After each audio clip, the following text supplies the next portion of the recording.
sharing sifatnya nanti Mbak Anita bisa bantu juga isinya, gitu ya. Mau seperti apa kontennya, mungkin dari teman yang lain, dari Bapak, bisa. Oh ini harus ini. Jadi kita saling rekod aja. Melengkapi informasi yang ada dari saya aja nanti kecil, tapi kalau dari barang-barang kan lebih besar. Oke, ini saya coba untuk melihat perbedaan dari SMK 3 50 dengan ISO 45000. Tadi sudah saya mulai bahas sedikit perbedaan di dalamnya. Secara struktur jelas berbeda. Kalau di SMK 3 50 12 elemennya, kalau di ISO itu 10. Jadi sudah kelihatan satu 12, satunya 10. Tetapi bukan berarti yang 10 lebih jelek dibandingkan yang 12. Bukan itu. Atau yang 12 lebih jelek dibandingkan yang 10, bukan. Tetapi di dalam sistem ini yang terpenting adalah bagaimana menjalankan plan do check action-nya. Perbedaannya ada di situ ya, di PDCA. Baik, seperti kita tahu di SMK 3 itu seperti ini kondisinya. Kalau tadi kita belajar ISO 45000 tentang ada konteksnya, oke. Di sini dia langsung pada penetapan kebijakan, langsung kebijakan terus mulainya di perencanaan. Berlanjut nanti pelaksanaan, pemantauan, evaluasi dan seterusnya sampai peningkatan berkelanjutan. Kalau lihat PDCA-nya mirip sekali. SMK 3 dengan ISO 45000. Cuman nanti mungkin dalamnya tadi yang seperti saya jelaskan tadi itu ada bagian-bagian yang tidak ada di SMK 3 tapi di ISO ada. Jadi ada juga yang berkaitan dengan regulasi nanti seperti yang tadi kita diskusikan.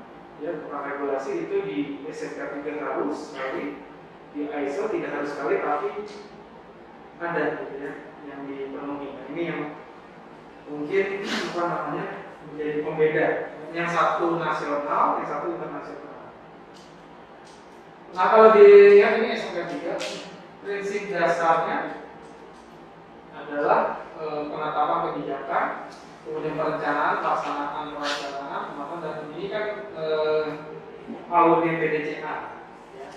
Kemudian nanti di poin-poin di dalam penetapan kebijakan tentunya ini di sini. Nah ini situasinya.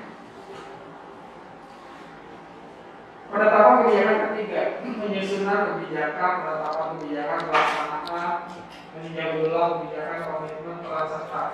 Tetapi tidak ada konteks yang berbeda. Tidak menjadi syarat di dalam sistem. Tetapi mau tidak mau pasti sebenarnya di dalam menentukan kebijakan itu konteksnya mungkin tidak. Cuma di ISO 45000 jelas sekali dia harus ada. Bedanya di mana? Tentu di dokumen ada rapat yang menentukan konteks dari sistem yang akan dijalankan. Konteksnya itu bisa integrasi program, bisa lingkup pelaksanaannya terkait dengan stakeholder, atau bisa juga nanti berkaitan dengan lingkup internalnya. Ya, misalkan mutu, keuangan, sama K3. Ya, lingkupnya atau konteksnya itu bisa ditandai. Yang lain-lain di ISO tetap melaksanakan ada kebijakan, tidak pula ada ya, komitmen pimpinan juga ada, peran serta pekerja orang lain pekerja. Kemudian di perencanaan, hiranya sama ada hiranya, cuma kalau di sini putus sampai di hira peraturan, ya, sampai di hira sampai ke regulasi. Tetapi ini sampai ke prioritas ya, prioritas resiko. Tetapi tidak ada yang tadi bukti penurunan resiko. Tidak ada program yang menunjukkan bahwa perubahan pada manajemennya nggak kelihatan di situ karena tidak ada sebuah waktunya untuk melakukan itu berulang-ulang. Tapi kalau di ISO 45000 dia mewajibkan untuk dilakukan berulang-ulang sampai programnya memang comply. Ya. Nah, Kemudian di DUI-nya pelaksanaan teror dilakukan dengan SDM dan seterusnya ada ya. Ini supporting. Supportnya itu yang berbeda adalah kalau di SMK 3 support dari divisi lain itu tidak terlihat. Tapi kalau di ISO 45000 supporting dari divisi lain terlihat di mana pada saat menentukan program. Jadi ada bukti FGD sebenarnya bahwa itu terintegrasi program yang dibuat berdasarkan pertemuan diskusi dengan divisi lain, dengan orang teknik mungkin, dengan orang keuangan mungkin ya. Itu bukti bahwa dilakukan. Biasanya dari hasil rapatnya memutuskan apa yang dibicarakannya dan seterusnya. Sehingga nanti supportingnya akan bisa dilihat pada pelaksanaan program itu sendiri. Misalkan contohnya dilakukan perbaikan pada ventilasi di satu ruangan produksi. Yang terlibat orang teknik, yang mengerjakan orang teknik, ada bukti bahwa itu diputuskan dalam satu rapat ya, dengan orang teknik, dengan HSC, dengan produksi, yang memutuskan bahwa ini harus diperbaiki secara teknis seperti apa, engineering control ya. Itu sudah support. Tapi kalau di SMK 3 itu dilakukan tetapi tidak terdokumentasi, nggak perlu kelihatan, akhirnya supporting dari departemen lain. Padahal itu dilakukan, tetapi kalau di ISO 45000 dia memaksa perusahaan itu mendokumentasikan kegiatan tadi. FGD-nya kalau di SMK 350 nggak akan saya tanya mana FGD-nya diskusinya, tetapi hanya cukup sampai ke pengendalian, terus rapat memutus atau sampai pada program, udah selesai. Tapi kalau di sini supportingnya dari departemen lain itu apa bentuk? Ya, satu-satunya bentuk supportingnya itu adalah dalam pelaksanaan program. Apa dokumentasi tadi, ada diskusinya, ada penentuan programnya, ada pelaksanaan programnya, ada dokumentasi itu menunjukkan bahwa supportingnya dari atau departemen lain itu cukup besar. Besok kita bahas satu persatu ya detailnya tentang support. Kemudian bagaimana dengan pelaksanaannya, DUI-nya? Ini terkait dengan beragam. Kalau di sini ada pengendalian kecelakaan PHK, perancangan rekayasa, prosedur instruksi kerja, dan seterusnya gitu ya. Nah, kalau di ISO 45000 karena dia terintegrasi sistem terintegrasi, maka kegiatan pelaksanaannya pun terintegrasi, dibuktikan di dalam prosedurnya, SOP-nya, di dalam instruksi kerjanya, menyangkut kepada konteksnya. Konteksnya tadi kalau mau menyatukan lingkungan dengan K3 dengan utuh, maka konteksnya di situ itu ada semua di dalam SOP-nya, di dalam dokumennya. Di dalam instruksi kerjanya pun sama, harus sama. Ya, termasuk permit book. Kalau di kita permit itu karena bahaya potensi tinggi. Tapi di bagian mutu juga ada permit book untuk yang berkaitan dengan mutu yang memang sangat sensitif biasanya. Ya, beda sedikit iterasinya berubah, misalkan. Itu harus ada permitnya. Nah, kondisi-kondisi ini yang harus bisa disatukan dalam satu dokumen. Yang makanya tadi dokumen manualnya mulai manual tadi saya sudah lewat Mbak Kiki, nanti di-share ke teman-teman contoh manual dari pasal kita. Cuma saya nggak bisa kasih harga pastinya. Tadi saya screening dulu, saya lihat supaya tidak ada rahasia perusahaan yang langsung gitu. Itu bisa jadi contoh manual, prosedur, instruksi kerja, job safety analisanya ya, kemudian penghitungan dan seterusnya itu berisi kontennya adalah konteks tadi, melihatkan apa saja. Kalau di ISO, kalau di di SMK 3 hanya K3 saja. Pemantauan evaluasi kinerja ini juga sama. Hasil audit internal, ya. Pelaksanaan audit internalnya bisa berbarengan bahkan. Kalau sudah ISO 45000, audit mutu, misalkan konteksnya mutu sama K3, maka ini bisa bareng. Nggak perlu melakukan audit 2 kali, karena dokumennya sama, programnya sama, gitu ya. Mulai dari manual sampai SOP, instruksi kerja sampai pemilik kopi sama. Jadi bisa dilakukan 1 kali untuk beberapa sistem manajemen. Ini keinginan ISO 45000 itu seperti itu. Karena kan kalau sekarang kita di perusahaan itu mengeluhnya gini. Ini apa namanya? Audit itu bisa setahun itu bisa 4 kali kita. Saya pernah masuk ke perusahaan makanan ya, sampai 4 kali ada audit halal, ada ISO 9000, sekarang SMK 3, nanti apalagi gitu. Jadi ini kalau misalkan mau melakukan auditnya 1 kali bisa, tapi harus terintegrasi. Kalau sudah terintegrasi, diintegrasikan, maka sistem itu akan terbaca ya, dari dokumen-dokumennya dan dari implementasi atau pelaksanaannya pasti terbaca. Ya pasti tadi di ISO 45000 menginginkan seperti itu. Kalau di SMK 3 belum sampai ke sana, baru masih pada program K3. Nah, baru nanti peningkatan, berkelanjutan, dan 3 bulan dan seterusnya, ini hampir sama. Nah, ini yang menjadi pembeda di dalam, nah kalau di SMK 3 itu 12 elemen, kalau di ISO 10 elemen.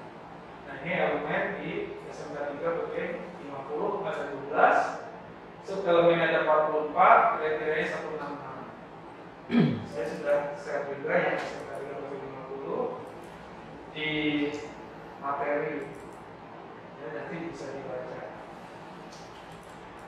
Nah, ini yang kemarin dijelaskan juga sama Pak Aris mungkin ya, startnya dari mana, finisnya sampai mana. Sebenarnya prinsipnya hampir sama antara ISO itu dengan SMK 3. Cuman berbedanya adalah pada poin-poin tertentu, ini konteks ya. Kalau SMK 3 BP50 nggak ada konteks, langsung kepada kebijakan, ya. Pada kebijakan langsung pada penentuan program. Ini yang kita berbeda. Nanti di dalamnya setelah ini kan plan nih, sampai sini plan, yang biru, kemudian di sini adalah do, ya. Nah, kemudian check, actionnya, perbaikan. Ini agak berbeda. Ya. Nah ini pembedanya adalah kalau dibandingkan 18.000 itu yang merah-merah ini. Nah 18.001 itu kalau mau masuk ke SMK 3 BP50 perubahannya banyak sekali, tidak bisa langsung karena jauh sekali. Yang satu regulasinya tidak diwajibkan, yang satu regulasinya akhirnya banyak yang mundur ya. Kita kalau mau sertifikasi SMK 3 pertama dia banyak yang mundur karena nggak sanggup uangnya. Tapi biasanya setelah berjalan resertifikasi dia lebih mudah karena sudah ada semua, tinggal perpanjang ini. Ya biasa dokumen improvement sudah bisa dilakukan. Yang membuat mereka nyaman juga mungkin, tapi juga bisa jadi terlena kalau di SMK 350 itu tidak setiap tahun akan diperhatikan seperti ISO ataupun masa. ISO kan kelihatan tadi harus ada ini sekarang, nanti apa ya, jadwalnya kan kelihatan. Kalau di SMK 3 sekali itu cukup plak sudah selesai, nanti 3 tahun lagi ketemu berbeda lagi, gitu, berbeda lagi. Yang kadang-kadang auditor juga ini dulu nggak begini, tapi kok udah berubah, merasakan perubahan tapi tidak terlihat di dalam dokumen. Itu yang saya rasakan kalau di SMK 3. Karena nggak ada setiap tahunnya perubahannya, maksudnya nggak dicatat, tapi dia pada saat itu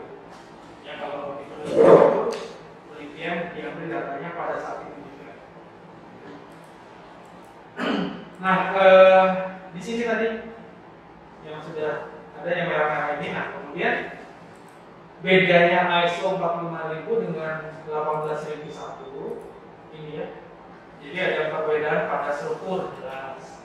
Skopnya normatif, kemudian konteksnya organisasi, kemudian leadershipnya lebih di ISO, kemudian dalam planning, supportnya dan seterusnya, dan otomatis karena terintegrasi otomatis dia lebih kompleks, ya, lebih sistemnya lebih luas, ini apa lingkup atau jangkauan.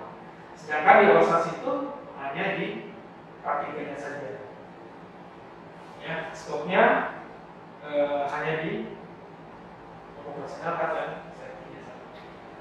Nah, kalau definisi ini ya, istilah risk ISO disebutkan sebagai efek dari ketidakpastian. Tapi kalau di pasal 18001 itu adalah kombinasi dari likelihood dan hazard yang ada di sana. Tujuannya itu beda. Kalau di sini hanya performance dari K3, kalau di ISO 45000 itu performa perusahaan semua. Lingkungannya tentunya tergantung konteks yang dipilih oleh perusahaan. Sebenarnya biasanya konteks itu berkaitan dengan tuntutan dari negara yang mau dituju. Misalkan kalau produknya mau ke sana, konteksnya dia lingkungan dan K3, kan dia ambil lingkungan dan ya, tergantung dari regulasi di negara yang mau kita jual produk ke sana atau dari sana mau jual. Kalau jual ke sini tentu ikuti regulasi Indonesia. Nah, keberadaan manajemen tentu di sini lebih ketat ya, top manajemen harus. Ini kesamaannya dengan SMK 3. SMK 3 juga harus top manajemen. Tapi kalau di MOSA 18001 ya ini tidak harus top manajemen, tapi manajer safety bisa. Jadi ada beda. Kalau di SMK 350 dengan ISO sama top level. 18000 boleh manajer HSE. Gitu ya, jadi skopnya kelihatan berbeda. Kalau dari sisi sistem manajemen pengelolaannya karena wewenangnya itu di atas, tentu dia bisa integrasi program. SMK 3 berpotensi bisa melakukan integrasi program. Berpotensi karena pimpinan atau keberadaan manajemennya itu yang di representatifnya itu di level top manajemen. Kalau di 18001 dia levelnya manajer. Artinya di sini, nah maka dari itulah 18001 itu akan dirubah ke 45. Mirip-mirip SMK 3 tetapi tidak persis sama, berbeda. Ada beberapa perbedaan. Kalau SMK 3 mau di upgrade, menentukan konteks untuk integrasi programnya, integrasi sistemnya mungkin akan lebih kompleks. Dia akan naik levelnya, bisa setarakan dengan ISO. Demikianlah video dari kami.